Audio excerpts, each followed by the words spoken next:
എന്നിട്ടാണ് രണ്ടാൾ അവിടെ ഒരു സർക്കസ്? നാട്ടുകാർക്ക് കഴിക്കാൻ ഷാപ്പിലിന് വല്ല ബാക്കി ഉണ്ടാവോ? നീ പുതിയ കല്ലറ വാങ്ങി നേടല്ലോ. ഉവ്വ്, അതിനിപ്പോ എന്തേ? വിശേഷം അറിയാൻ വന്നേ രണ്ടാളും?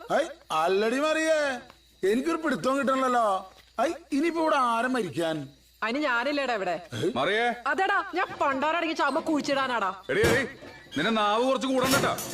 വേണ്ട വേണ്ടെന്ന് വിചാരിക്കുമ്പോ ഒരെട്ടങ്ങ് തന്നോണ്ടല്ലോ നിന്റെ മോന്തക്ക്. നീ ആരാണ് ഇതൊക്കെ പറയാൻ? ആലപ്പാട്ടി വർഗീസിന്റെ വീട്ടുപടിക്കൊന്ന് നാവിട്ടളിക്കാൻ വീടിജോയുടെ മോനെ എന്ത് യോഗ്യതയുള്ളത്? ഭ്രാന്തനെ അല്ലെങ്കിൽ തന്നെ നിനക്ക് എന്നിട്ടാണ് എത്ര വിഷമം? ഞാൻ മരിക്കേ ജീവിക്കേ, നിനക്കെന്താണ് കുഴപ്പം? പോവാ നോക്കടാ. എന്തൊന്ന് കാണിക്കാൻ